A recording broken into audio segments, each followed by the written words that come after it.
In 1954, Marilyn Monroe was offered a deal worth millions, but the price was simple and brutal: betrayal. This is the story of the one phone call that changed Hollywood forever, and the loyalty that cost her everything. The world belonged to Marilyn Monroe, yet her own life still belonged to the studio system that had created her. That summer, the air in Hollywood was thick with ambition, and she was poised to receive the greatest validation she had ever craved: a serious defining role in a prestige picture titled Diamond Heart. This wasn't just another glamorous comedy. This was her chance to shed the feather boa of the blonde bombshell and don the mantle of the serious actress. For a woman who spent her life fighting for legitimacy, Diamond Heart was a lifeline. It was a period piece, lush and challenging, and the studio, Monarch Pictures, promised her top billing and a share of the profits. This was the moment where Norma Jeane could finally rest, where the hard fight for recognition could end.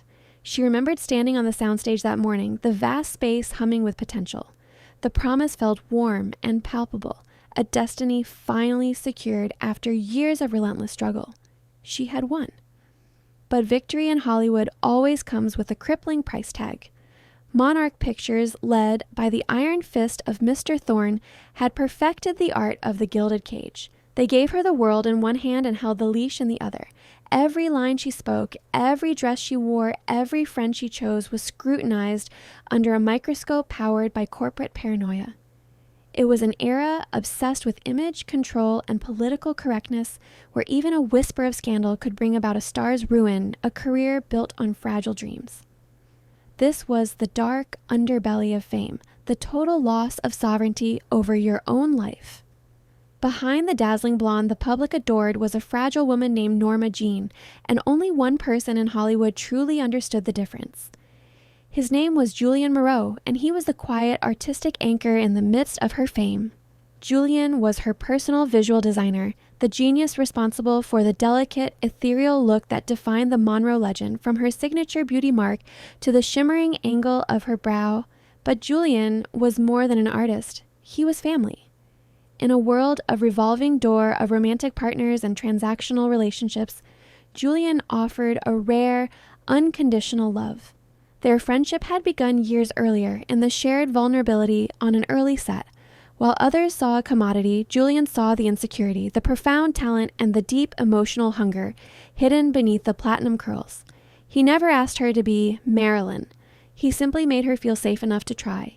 His quiet presence was the only thing that kept her from dissolving into the demands of the ruthless corporate machine. He knew her moods based on the tilt of her chin, and he could coax her onto a set when paralyzing anxiety, held her hostage simply by whispering the right joke or adjusting the light just so. Julian was the architect of her confidence, understanding that the makeup and the lighting were armor necessary for Norma Jeane to face the terrifying gaze of the world. Their relationship existed in a bubble, a small, safe space behind the curtain where she could drop the famous voice and just be tired, scared, or witty. Julian himself was a quiet storm of talent, a man who saw color and form in ways others could only dream of. His own life in Hollywood was lived on the margins, celebrated for his artistry, but constantly threatened by the era's suffocating moral codes. He was discreet, fiercely private, and navigated the industry's dark currents with silent dignity, always prioritizing his work and his loyalty. He poured his sensitive soul into his craft, transforming the chaotic image of Marilyn into a masterpiece of controlled, radiant light. Marilyn, in turn, was fiercely protective of him. She knew his position was precarious. Julian represented an uncompromising individuality that the studio system inherently feared. For Marilyn, allowing him to be his authentic self near her was a quiet act of personal rebellion. They shared secrets that could sink ships, but their most important secret was the simple fact of their unwavering platonic love. The signing ceremony was scheduled for 3 o'clock that afternoon, a lavish affair meant to signal a new, powerful alliance. Marilyn, however, was running an hour late, hiding out in a private bungalow, tracing the fine print on the contract with a nervous fingertip. It was pages of legally binding control, a monument to their ownership of her. Yet, the reward felt worth the sacrifice.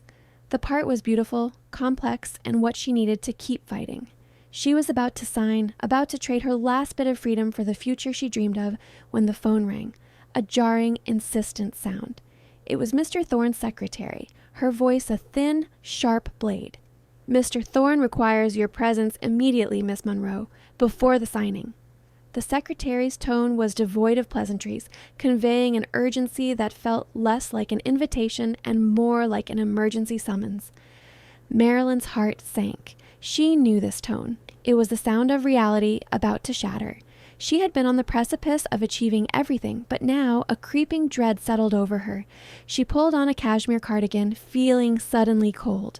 The final act of control was not in the signing, but in the chilling demand that came just before it.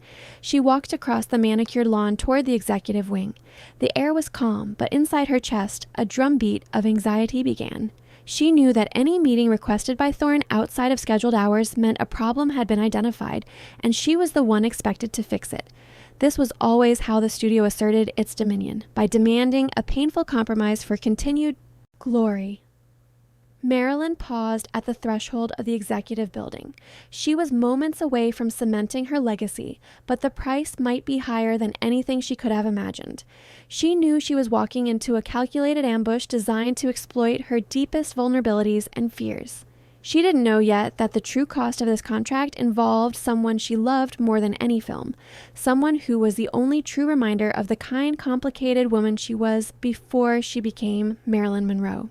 As Marilyn approached the cold, dark executive wing, she was walking toward the betrayal of everything she valued. She was about to find out that Monarch Pictures saw Julian not as a genius, not as her anchor, but as a dangerous vulnerability. His vibrant, artistic soul was about to become the weapon aimed squarely at her own. The office of Monarch studio boss, Mr. Thorne, was a place of dark oak and even darker ultimatums. Marilyn felt the smile freeze on her face the moment he closed the door. The air inside was thick, smelling of stale cigar smoke and immense power, designed to make even the biggest star feel small and compliant. Mr. Thorne did not waste time. He gestured to the sprawling contract lying like a white flag on his immense desk. "This contract, Marilyn, is worth more than a dozen small films. It means the world takes you seriously. It means security." Thorne leaned forward, his expression cold and unblinking.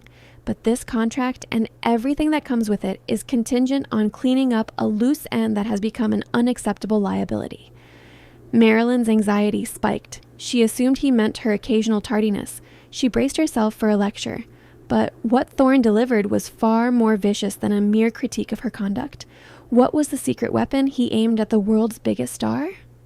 He spoke in quiet, calculated tones about the political climate, the industry's heightened sensitivity to moral risks, and the fear of boycotts.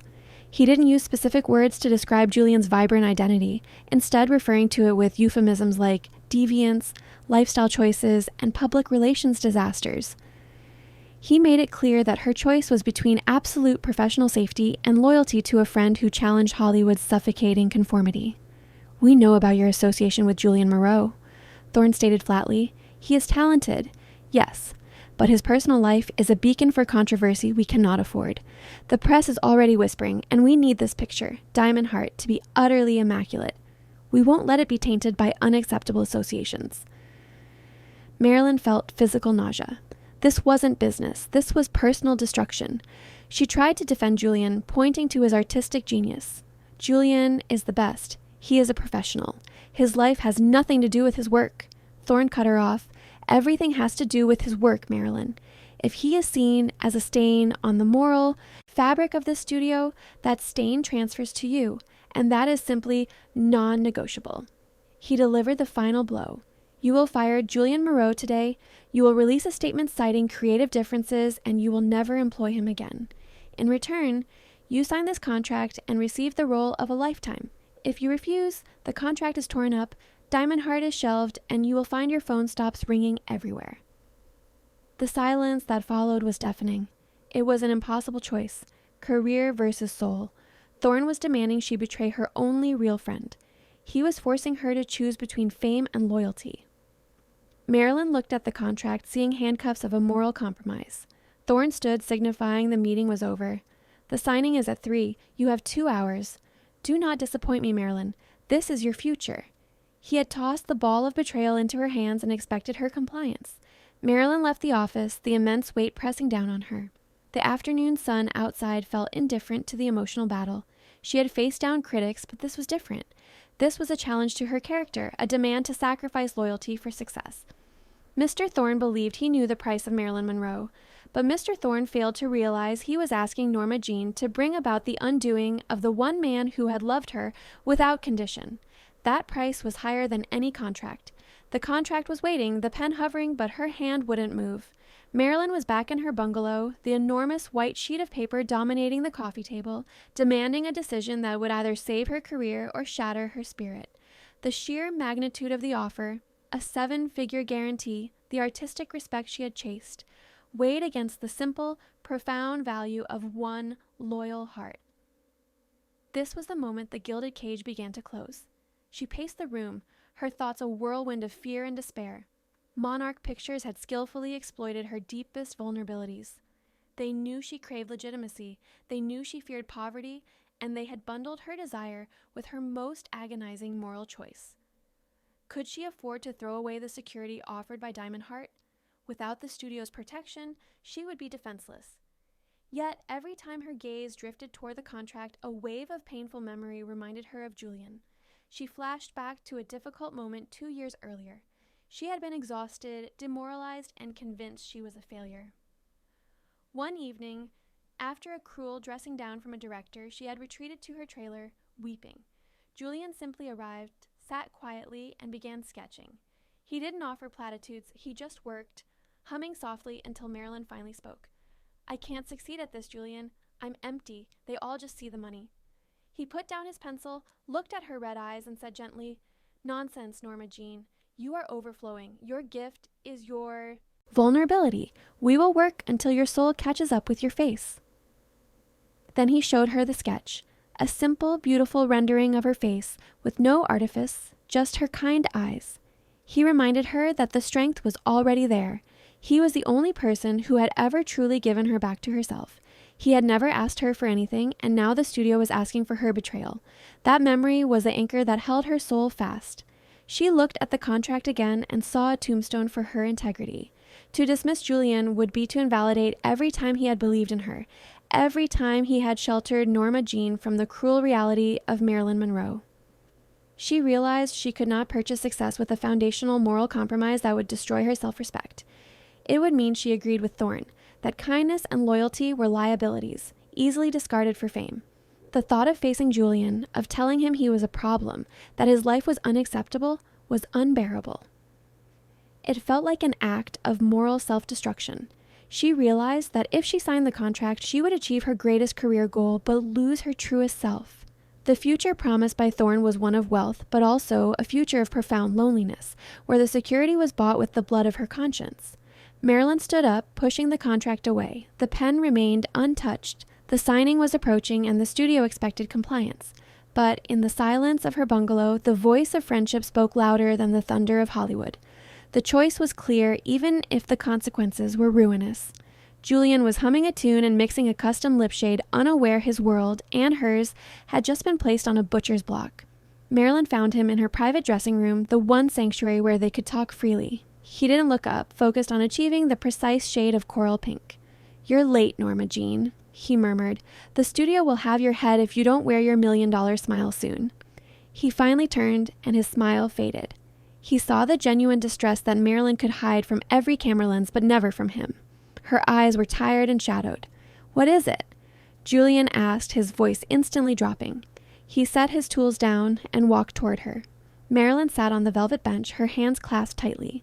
She had planned this conversation a dozen ways. She tried to frame it as a business necessity. "Julian," she started, the words catching in her throat. "The studio. They are forcing some big changes. For Diamond Heart." She paused. Julian simply waited. "They are insisting on a new team," she continued, pushing the lie through clenched teeth. "A more conservative direction. They said they have to eliminate all risks associated with the film's production." Julian understood Hollywood codes. He didn't need the precise, ugly words. He grasped the underlying political threat. He knew his identity was a lightning rod, yet he didn't express anger. His immediate concern was for her. "They want me gone," Julian stated, the realization a quiet certainty. "To make you safe, to protect the investment." He gently took her hands. Don't worry, Norma Jeane. I understand. This is your moment. I will make it easy. I will simply say I accepted a better offer. You tell them I left you. Marilyn squeezed his hands fiercely. This was exactly what she couldn't tolerate. No, Julian. I can't let you do that. They are threatening the whole film if I don't comply. She looked down, whispering, I can't tell you to leave, Julian. It feels like I'm destroying the only good thing I have left. Julian saw the full extent of the emotional blackmail. He realized the studio had demanded an act of moral self-destruction. He gave her a gift of strength. Then don't, my love. If telling me to leave means you break, then we will find another way. We will break the contract before we break our vow. His unconditional love was a stunning, defiant blow. Marilyn realized the decision was about honoring the selfless love Julian offered, or accepting the empty terms of the studio. Julian's courage turned her fear into resolve. The decision was no longer fear-driven, but an act of powerful, moral self-determination. The clock was ticking, but the terms were about to change completely. Thorne expected compliance. He had prepared for a frightened starlet, but what he got was the voice of Norma Jeane, steady and cold as steel, calling his private line 10 minutes before the signing. Marilyn used the secret number Julian had once given her. Thorne answered with a crisp, triumphant tone. Marilyn, I trust you've had a productive hour and are ready to proceed. I have the press waiting. Mr. Thorne, Marilyn began, her voice low and utterly devoid of charm. I am ready to proceed, but not on your terms. The studio executive paused. I'm afraid I don't follow. The terms are non-negotiable. You sign without him, or you don't sign at all. Exactly, Marilyn replied, and I choose not to sign. A silence descended on the line, heavier than any shouting match. Thorne had factored in tears, not calm refusal. He gripped the phone, his voice dropping to a whisper. Are you out of your mind? You are throwing away your career over a makeup artist? A man who is demonstrably a political risk? For what? For loyalty, Marilyn said simply. I'm throwing it away for my conscience, Mr. Thorne. Julian is not a liability. He is the only man in this studio who sees me as a person. The moment I fire him, I stop being Marilyn Monroe. I become just another obedient girl in a machine, and that girl wouldn't be able to act the part of Diamond Heart anyway. Thorne launched into a furious tirade threatening immediate blacklisting and press leaks. He warned her she was consigning herself to ruin. He called her foolish. Marilyn listened patiently. When he finally finished, she spoke again, her voice quiet but laced with resolve. You are correct, Mr. Thorne. You have the power to destroy my career, but I retain the power to save my soul, and my soul is not for sale. She took a deep breath. Julian Moreau stays. The contract is off. Thank you for the offer. And then, before he could utter another word, Marilyn Monroe, the biggest star in the world, quietly hung up the phone. She stood in the silence of her bungalow, the phone receiver warm, staring at the empty table. The feeling was profound, cathartic liberation. The gilded cage was shattered. Though exposed to the wolves of Hollywood, she was free. The studio expected a desperate retreat, but she had chosen to walk forward into an uncertain future with her integrity intact. The clock struck 3 o'clock, but instead the studio executive was left alone, reeling from the quietest act of defiance he would ever witness. The studio's revenge was swift. Within 48 hours, the press was filled with calculated malice, designed to annihilate her career. Thorne moved immediately to punish Marilyn, transforming her public image from star into an unreliable liability. The first whispers began on the wire services. Sources close to Monarch Pictures confirm major setbacks on Diamond Heart project due to star instability. Then came the poison arrows. One syndicated piece claimed Marilyn had suffered a nervous breakdown and was deemed uninsurable due to erratic behavior. Another claimed she had demanded the entire set be repainted pink. The cruelty was shocking, but its effectiveness was undeniable. Monarch Pictures was systematically dismantling Marilyn Monroe's professional credibility. The phones in her agent's office fell silent. Other studios, terrified of Monarch's wrath, pulled back offers. The blacklisting was quiet and effective. Marilyn read the clippings on the morning of the third day, sitting alone in her kitchen. She didn't cry. She felt a weary sadness. These lies were tailored to wound her, attacking her competence and stability. She picked up one clipping detailing her alleged unprofessionalism. The reporter claimed she was late because she was discussing shoe polish with a staff member. This was Thorne's perverse distortion. turning her principal defense of Julian into a trivial indulgence. They didn't dare mention the ultimatum, they simply attacked her sanity. The isolation was the hardest. As soon as Marilyn was marked, the fair-weather friends vanished. Her dressing room, once a hive of activity, was silent. Yet, with the loss of the false crowd came a strange, quiet peace. She had sacrificed her ambition, but retained her integrity. She took the vicious clippings and tossed them into the bin.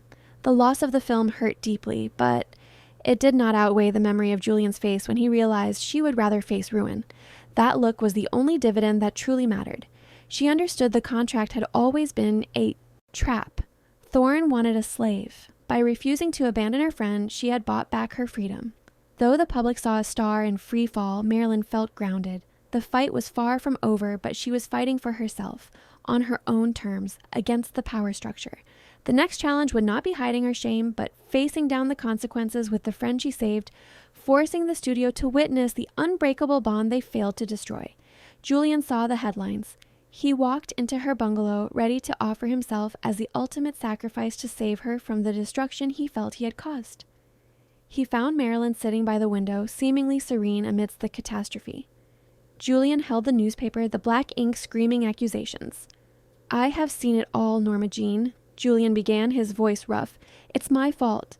They are punishing you because of me. You cannot afford this." He knelt beside her. "I insist. I will leave. I will issue the statement they want. I will do anything to stop this." He pleaded, his loyalty blinding him. He argued the Diamond Heart contract was a practical necessity. Marilyn placed a gentle hand on his cheek. "Julianne, look at me. Look closely." She waited. "Did I look safe or free when I was sitting in Mr. Thorne's office?" She walked toward the discarded papers. "The moment I signed that contract, I abandoned myself. I agree with the studio that kindness is weakness, that loyalty is a liability, and that who you are is something to be hidden." Marilyn's voice rose in a principled declaration. "They wanted me to choose between career and conscience, and assumed career would win. But you taught me better, Julian. I would rather be Norma Jeane, poor and free, than Marilyn Monroe in a gilded prison built of your betrayal." Julian stood, tears welling. He realized the true scale of her defiance. She had stood up to an entire moral architecture of fear, all for his dignity. He realized he was not the problem, but the purpose. "You are my anchor, Julian," Marilyn finished. "When they take away everything else, I have to know that the core of who I am is right, and that core chose you. That choice is not negotiable. I will not allow you to take the blame for the courage I finally found." She crossed the room and pulled him into a fierce hug. She clung to him.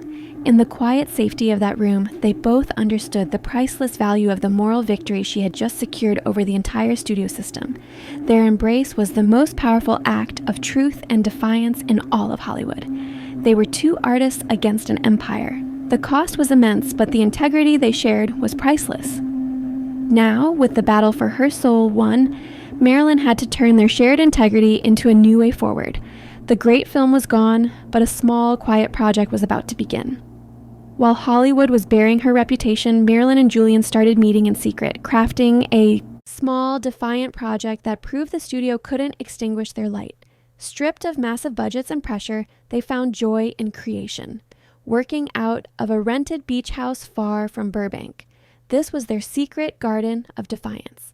They collaborated with trusted photographers, artists willing to risk disapproval. Their project, The Lost Portfolio, was simple: to capture Norma Jeane's spirit, not Marilyn Monroe's caricature.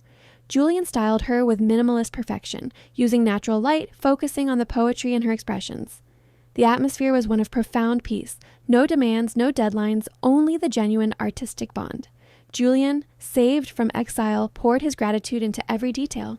He insisted on doing every touch-up himself, meticulously restoring her sense of self with every stroke of the brush.